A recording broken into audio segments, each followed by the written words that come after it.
¿Quién sabe quién es Kobe Bryant? Algunos que son más deportistas. O quién era Kobe Bryant, porque ya falleció. Era un basquetbolista élite, ¿no? Top. Y él cuenta que él tenía una rutina específica de entrenamiento brutal y era que se levantaba a entrenar a las 4 de la mañana. A las 4 de la mañana se levantaba a entrenar y claro, todas esas horas acumuladas a la larga hacían una brecha en la calidad, en la competencia de alto rendimiento, hacían una brecha que lo ponían muy por encima de un jugador promedio, ¿no? Y estos ejemplos ocurren con muchos hombres de éxito. Elon Musk, el tipo trabaja no sé cuántas horas por día con un enfoque tan metódico y tan disciplinado que sería muy difícil de imitar, ¿no? Me hace recordar a mi pastor, Rodo. Dice que en inicio de año Rodo quiso salir también a trotar a las 4 o 5 de la mañana, pero la rutina le duró 3 días. Así que bueno, claramente no fue como Kobe Bryant. Pero bueno, esta es una diferencia, ¿no? Digo, los tipos que mantienen una constancia en hábitos que implican sacrificio logran alcanzar o logran diferenciarse del promedio. Ningún atleta espera ganar un gran campeonato sin entrenamiento específico. Y no solamente un entrenamiento común, sino con rutinas de entrenamiento brutales, pesadas, que lo exijan, que lo lleven al límite. ¿Amén? Nadie espera ganar un campeonato sin antes pasar por un proceso. Sin embargo, muchos creyentes esperamos tener una vida espiritual fuerte sin disciplina. ¿Por qué? Si hacemos una analogía, es igual de, no sería la palabra difícil, pero digo, implica igual constancia para nosotros crecer espiritualmente que crecer en cualquier ámbito de nuestras vidas. O sea, implica sacrificios, hábitos constantes. Queremos paz, pero sin oración. Queremos dirección, sin buscar a Dios. Queremos crecer, pero sin constancia. Yo le voy a contar algo, me voy a confesar un poco delante de ustedes. Pero hay un tipo de oración que cuando yo escucho a mí me choquea un poco, ¿no? Y es una oración simple, pero que muchos hacen. Muchos de nosotros oramos y decimos, Dios, cámbiame.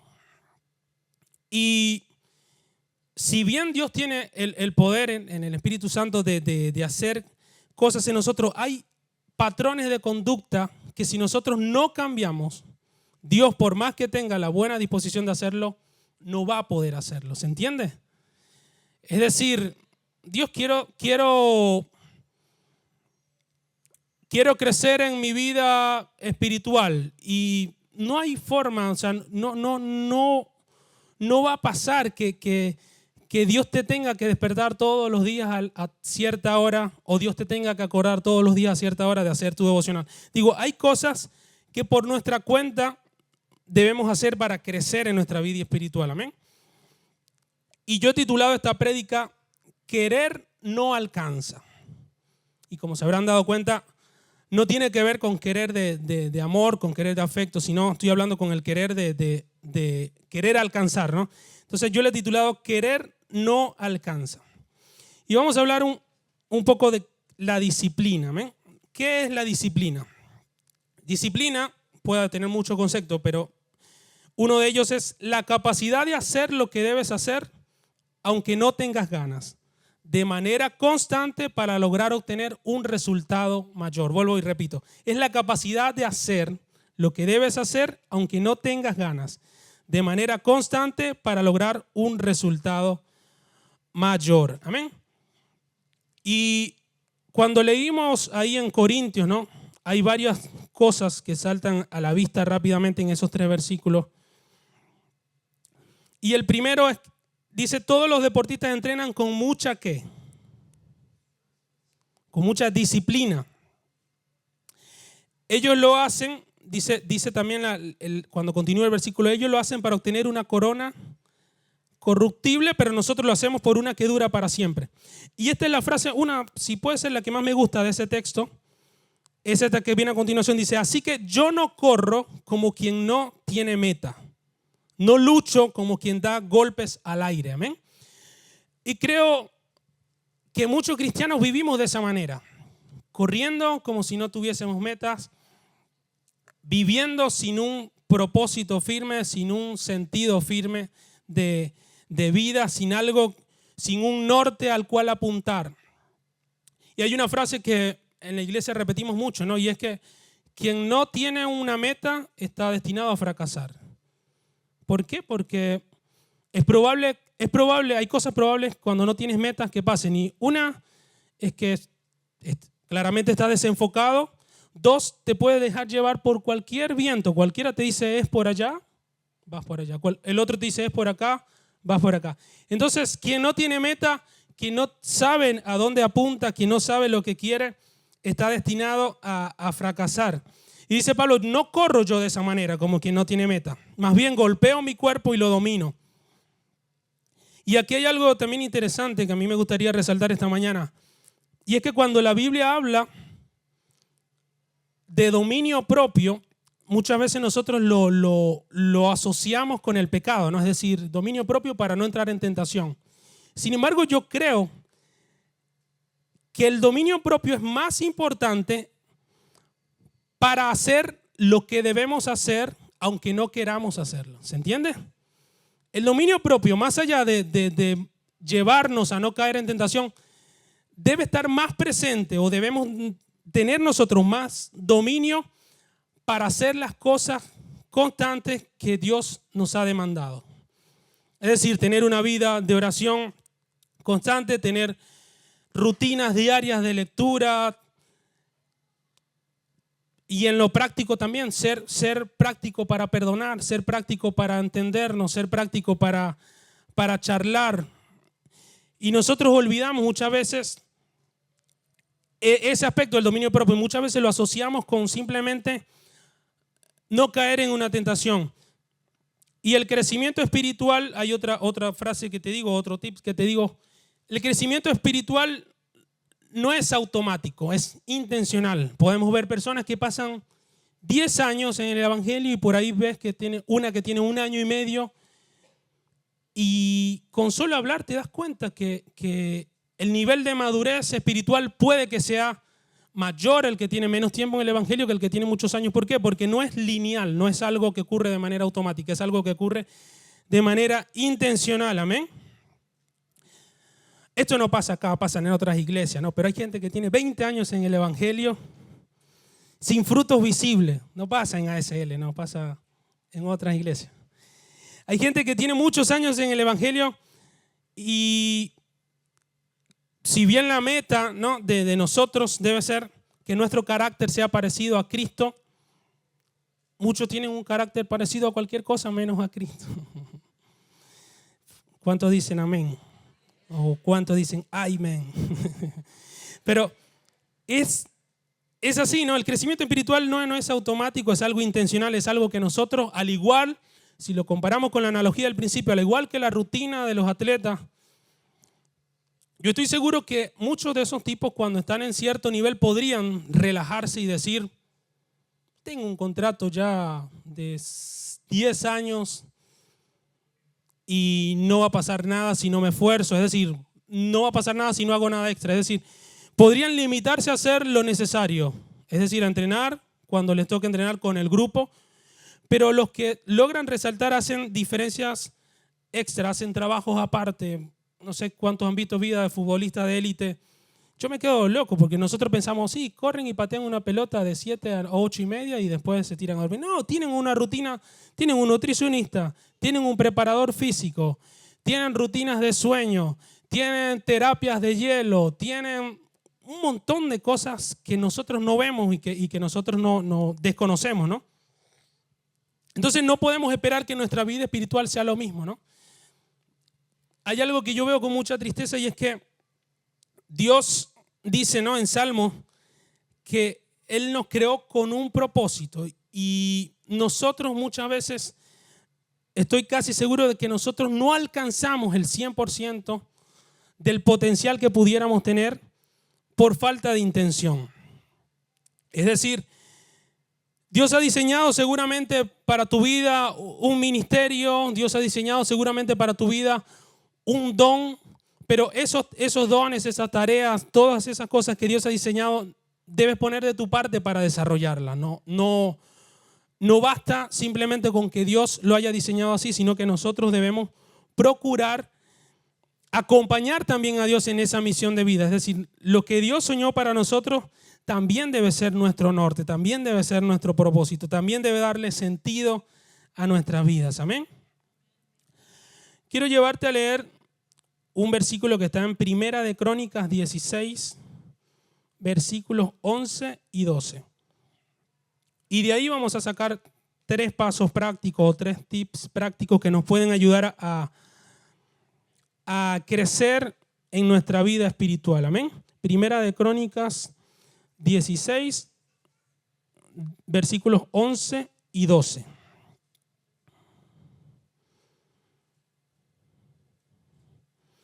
Dice así: busquen al Señor y su fuerza, anhelen siempre su rostro, recuerden las maravillas que ha hecho, las señales y las leyes que ha emitido. Amén. Entonces, de este pequeño versículo hoy vamos a desarrollar 3 prácticas, 3 hábitos que nos pueden ayudar a nosotros a disciplinar nuestra vida espiritual. Y el que está tomando nota puede anotar. El número 1 es búsqueda continua, ¿no? Si volvemos a leer el versículo, dice: busquen al Señor y su fuerza, anhelen siempre su rostro. Es decir, no dice anhélenlo ocasionalmente, anhélenlo cuando tengan ganas. Dice anhelen siempre su rostro. Y aquí quiero darte una pequeña diferencia, ¿no?, entre lo que es la devoción y lo que es la ocasión. Devoción es algo que ocurre de manera constante, es algo que procuramos nosotros perseguir, cumplir con ello. Ocasión es algo que accidentalmente pasa, es decir, me acordé que tengo que leer la Biblia. O sea, puedo ocasionalmente buscar a Dios o puedo intencionalmente tener una vida devocional con Dios. La vida devocional requiere intencionalidad.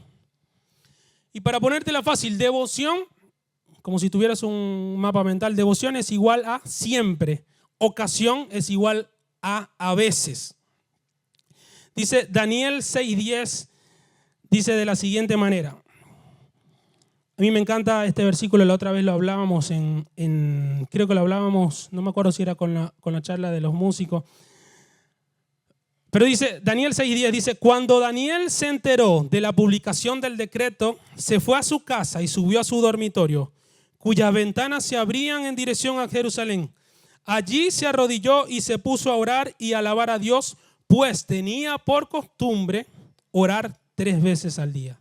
Es decir, Daniel no salió a orar solamente porque escuchó una mala noticia, porque escuchó un decreto. No, Daniel, dice la Biblia, fue a orar como tenía por costumbre.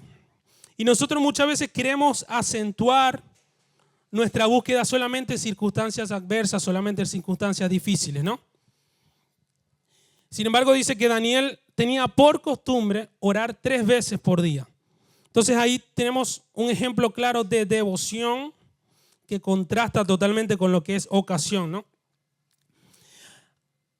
Hay otra excusa que nosotros ponemos frecuentemente, es decir, cuando decimos, ¿cómo puedo buscar continuamente a Dios? No sé, si trabajo 12 horas por día, si tengo 3 chicos en casa que me ocupan toda la agenda, si después tengo una esposa que también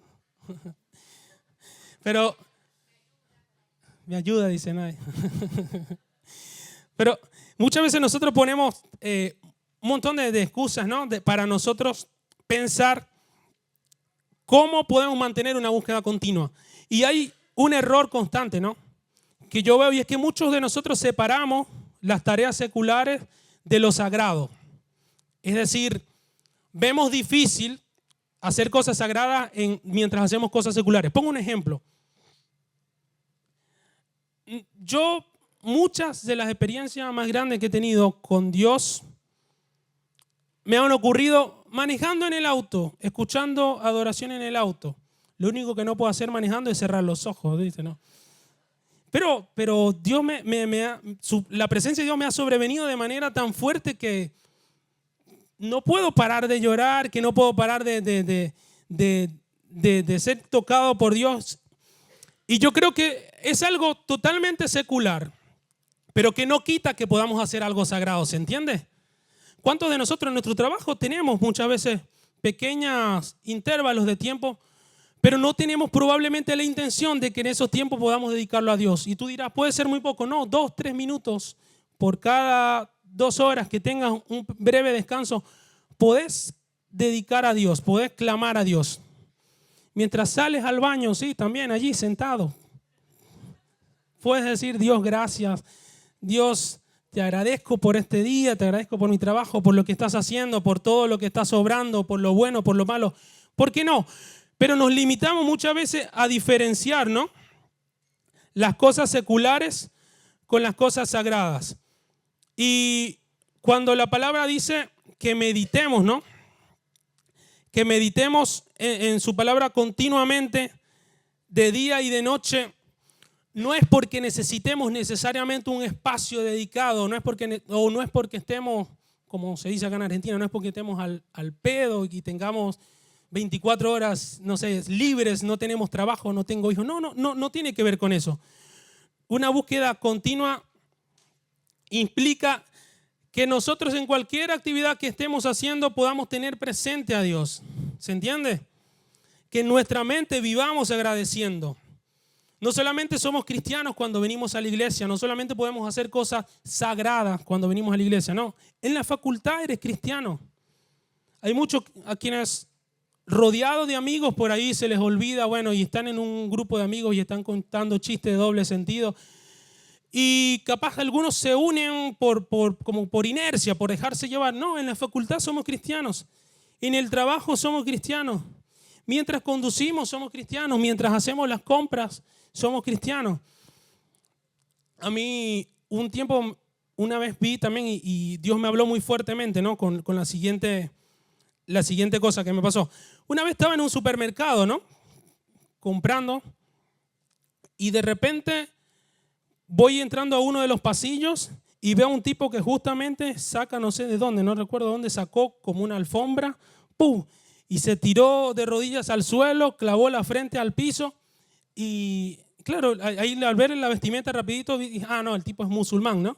Es decir, pero ellos tienen una rutina constante, ¿no?, que no importa el lugar, no importa lo que estén haciendo, se detienen y le dedican esos minutos a su Dios.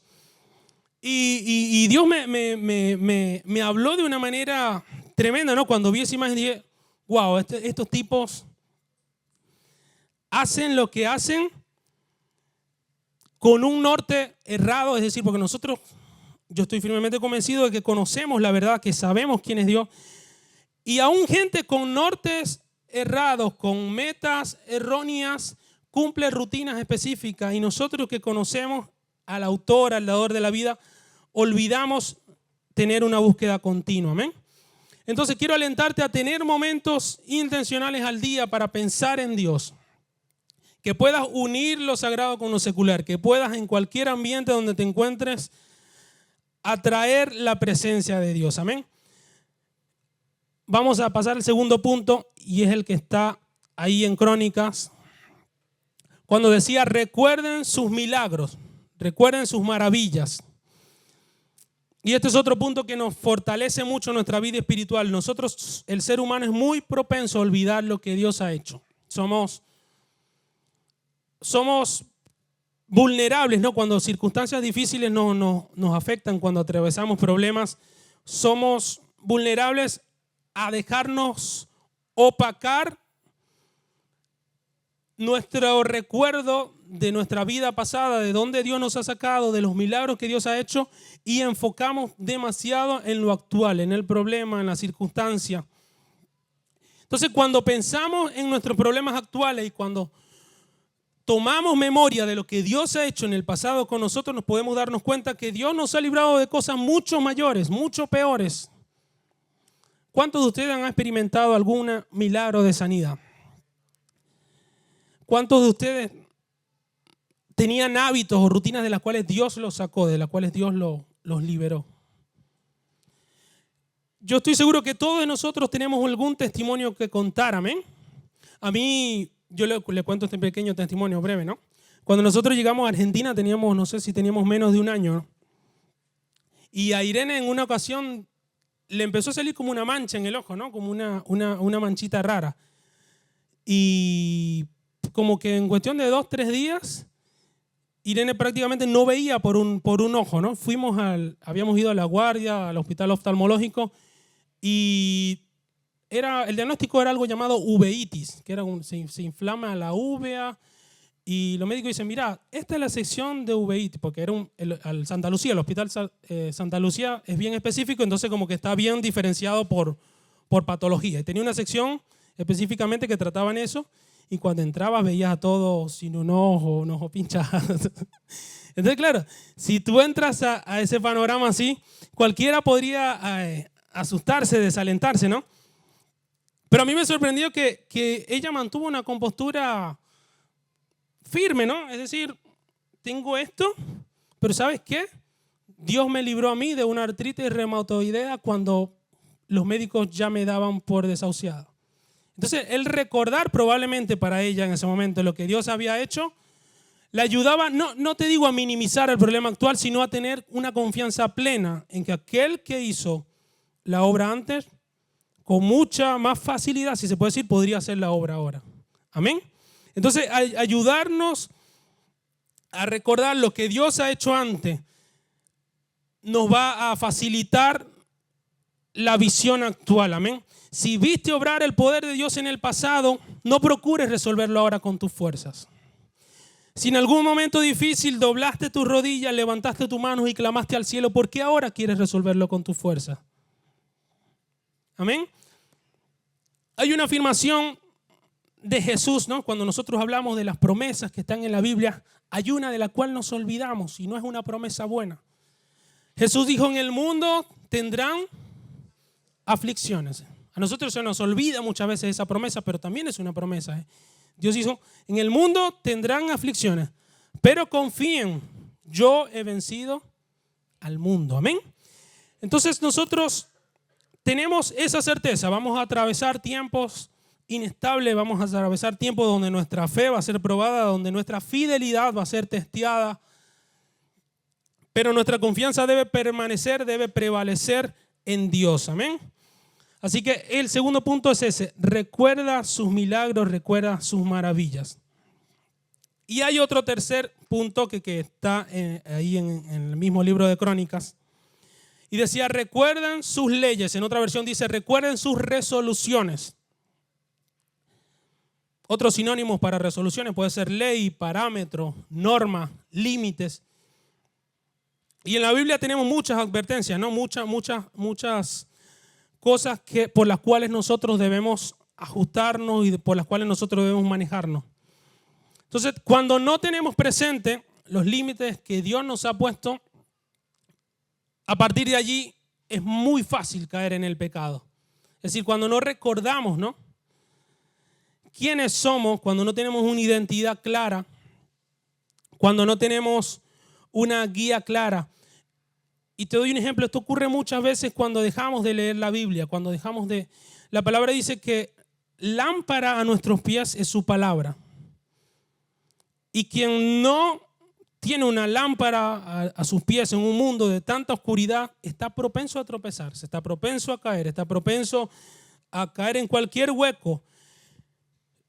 Así que el mejor antídoto, ¿no?, para recordar los límites, para nosotros manejarnos, es la palabra de Dios. El mejor lineamiento, el que nos va a ayudar a mantenernos dentro de lo que Dios nos ha hablado, es su palabra.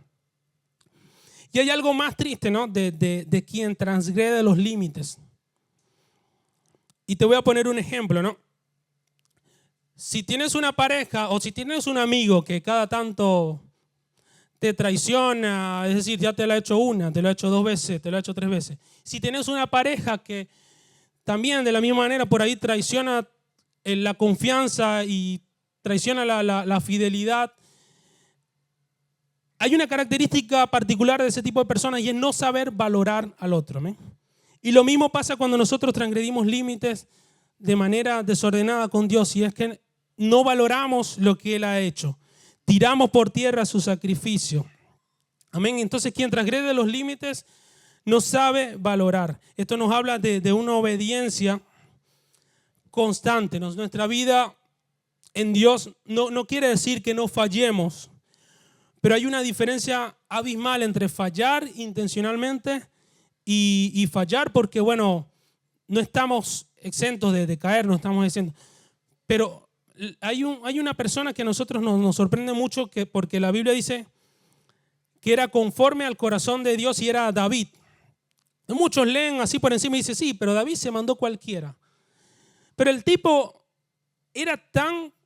caía tan en cuenta del pecado, de lo que había hecho, que dice la Biblia que se humillaba de una manera profunda, ¿no? Y hay otra cosa que me sorprende mucho de David, y es que cuando tú eres consciente de lo que hiciste, se te hace más fácil aceptar la consecuencia. Cuando el profeta le dijo, David, mira, tienes dos consecuencias. O Israel pierde la batalla o muere tu hijo. O sea, el tipo fue tan consciente al decir, mira, yo pequé, como que la nación no tiene que pagar por mi pecado, pero nosotros cuando fallamos muchas veces no queremos aceptar la consecuencia.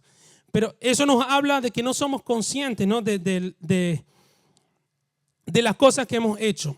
Y esto muchas veces hay gente que tiene contrariedad con esto porque si bien Dios nos perdona, Dios es un Dios justo, ¿no? Dios es un Dios que no puede negarse a su justicia. Y es decir, lo que hagamos mal, sí, eres perdonado, pero probablemente alguna consecuencia va a tener, amén. A mí, yo le cuento también otra anécdota, ¿no? Había una iglesia, ¿no? Donde yo me congregaba y quedaba en un sector bastante popular, bastante popular, por decirlo así.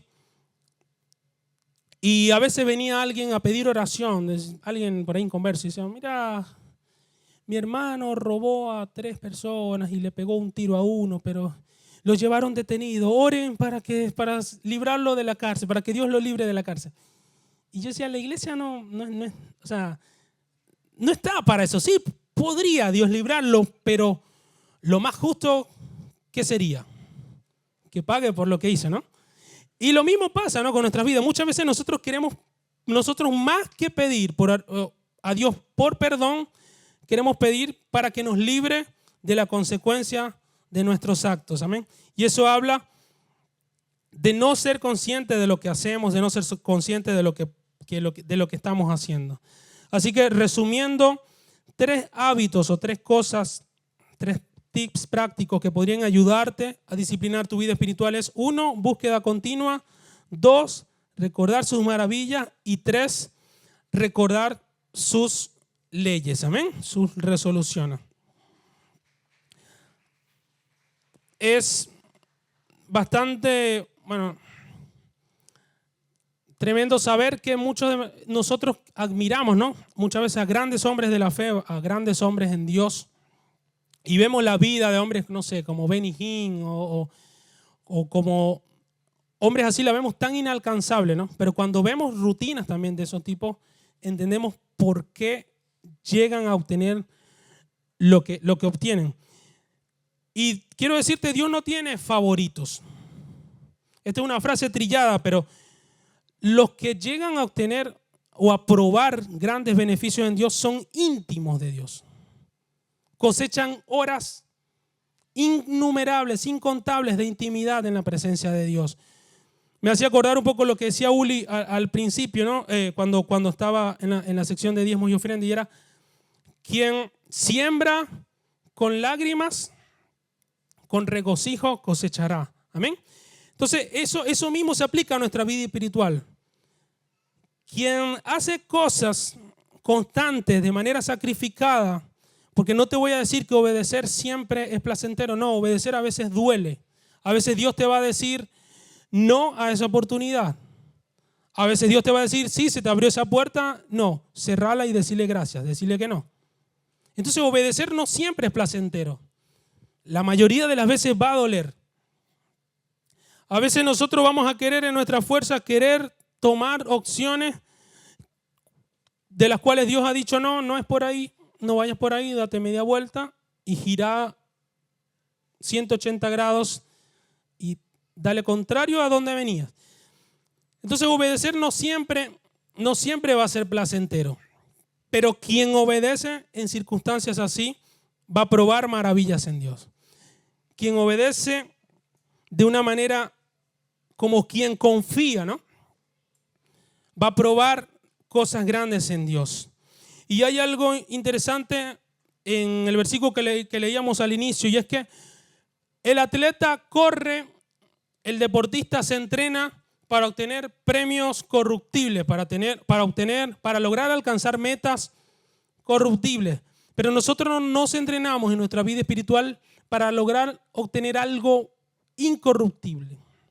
Nuestra vida en esta tierra, dice la Biblia, que es un soplo. Por más que tú digas el tiempo pasa lento y 100 años es un montón y 70 años es un montón. No.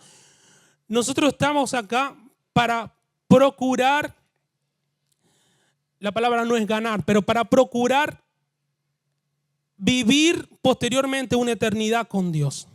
Nosotros estamos en esta tierra para vivir lo que Dios ha planeado para nosotros y que eso a su vez nos permita luego tener una eternidad completa con Dios. Entonces, lo que nosotros vemos ahora, lo que nos llama la atención, lo que nos parece más cool, lo que nos parece más fashion, lo que nos parece que, mira, todos lo hacen, son cosas vanas, son cosas que pasan.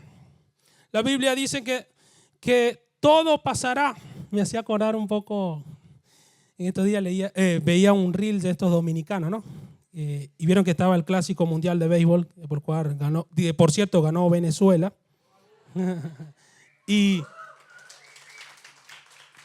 un tipo le hacía una pregunta a un dominicano, ¿no? Así le decía, Pastor Adrián, ¿a qué equipo usted le va? Y el tipo decía, yo voy a Cristo, le decía al dominicano. Entonces el tipo le decía, a mí no me salvó Otani, a mí no me salvó fulano, a mí me salvó Cristo. Y decía entre otras cosas, bueno, el bate pasará, la pelota pasará. Lo mismo te digo esta mañana con más seriedad, es decir, este mundo pasará. Lo que hoy parece cool pasará, no se compara con lo eterno, con lo venidero. Lo que hoy parece para ti algo muy importante en lo secular, en lo material, es algo pasajero, es algo que no se compara con lo que nos espera en la gloria eterna, en la gloria venidera. Amén. Entonces que cada una de nuestras acciones, cada uno de nuestros pensamientos, cada una de nuestras decisiones nos acerque y sea tomada con tal intención que nos acerque más a Dios, que nos acerque más a estar con Él. Amén. Ahí donde estás te voy a invitar a ponerte sobre tus pies, a estar ahí de pie.